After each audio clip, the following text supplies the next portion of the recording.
আজ এসএসসি অভিযান করবে যোগ্য চাকরিহারা শিক্ষকরা। শিক্ষক সুমন বিশ্বাসের ডাকে বেলা 12টায় করুণাময়ীতে জড়ো হবার কথা তাদের। সকালে চন্দননগর পুলিশের একটি দল সুমন বিশ্বাসের হুগলি কানাগড়ের বাড়ির আশেপাশে ঘোরাঘুরি করতে দেখা যায়।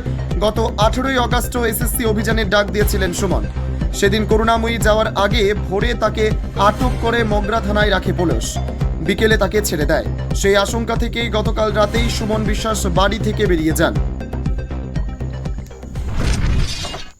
আজকে একটু স্বস্তির, দূরে দাঁড়িয়ে আছে, হয়তো একটু ভয় পেয়েছে, কারণ হলো ক্যামেরাটা লাগানো আছে তো।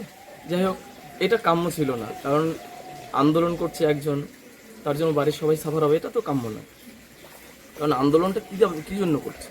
আন্দোলনটা তো কারো বিরুদ্ধে করছে না, করছে একটা সিস্টেমের বিরুদ্ধে। কি সিস্টেমটা?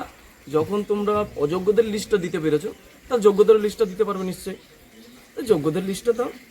এসএসসি অভিযান আজকে আছে, এরকম আছে, সেরকমই হবে, যেটা আমি শুনতে পেয়েছি হবে।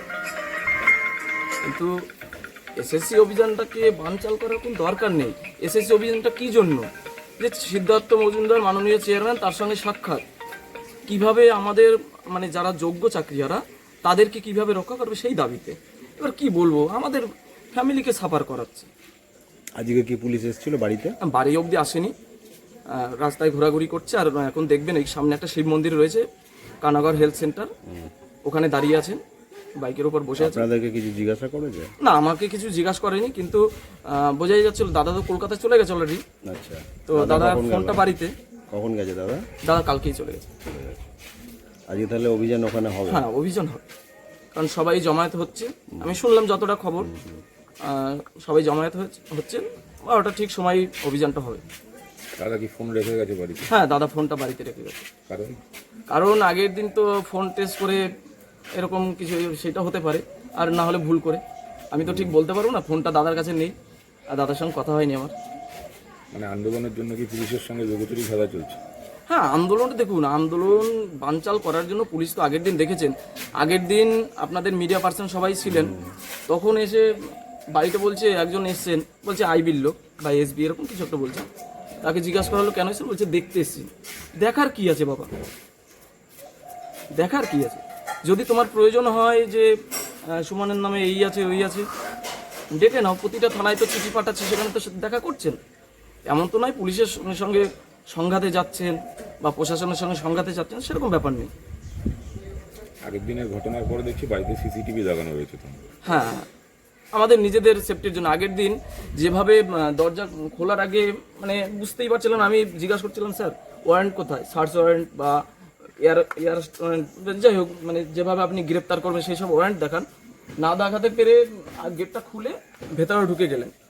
এবার ভেতরে কিছু পুলিশ রেখে দিলে, পুলিশকে তো জানেন, হ্যাঁ, কেস দেওয়ার জন্য অনেক কিছু করতে পারে, যার কারণে নিজেদের সেফটির জন্য লাগানো হয়েছে।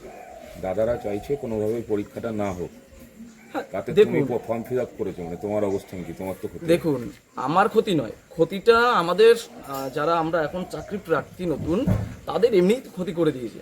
কারণ দেখুন, যারা যোগ্য চাকরিহারা তাদের তো ক্ষতি করে দিয়ে জীবনটা হেল করে দিয়েছে, কিন্তু আমাদেরটাও করছে।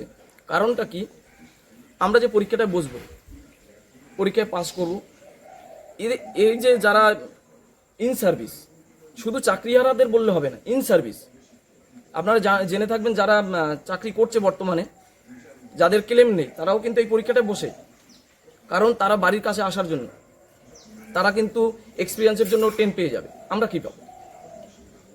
আমাদের নতুন পুরনোদের মধ্যে একটা দ্বন্দ্ব সৃষ্টি করলো।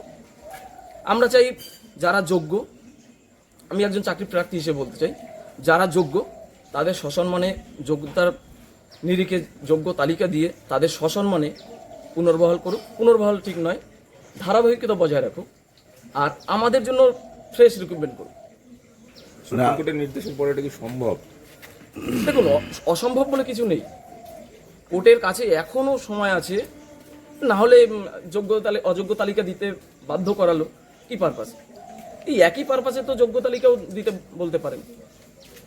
মানে আপনারা পরীক্ষাও চাইছেন, আবার চাইছেন যোগ্যরা যাতে চাকরি ফিরে পায়? হ্যাঁ, অবশ্যই।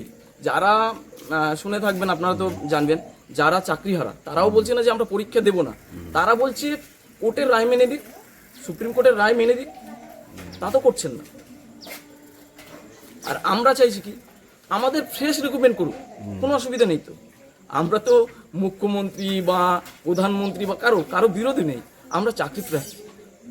মানে সুমন কোথায় গেছে কোথায় আছে সেই নিয়ে পুলিশ আজকে কোনো জিজ্ঞাসাবাদও করেনি, তাই? না না, বাড়ি বাড়িতেই অবধি আছে। আসেননি, বাড়ি অবধি আসেননি, রাস্তা দিয়ে ঘোরাফেরা করছেন। আগের দিন রাতে এসে বলছেন আপনাকে দেখতে এসেছি, বাড়ির একটু ছবি তুলে নিল, তখন হয়তো দেখেছে ক্যামেরা আছে, তার জন্য ওদিকে আসেনি। এটা কবে, পরশু দিন? হ্যাঁ, পরশু দিন।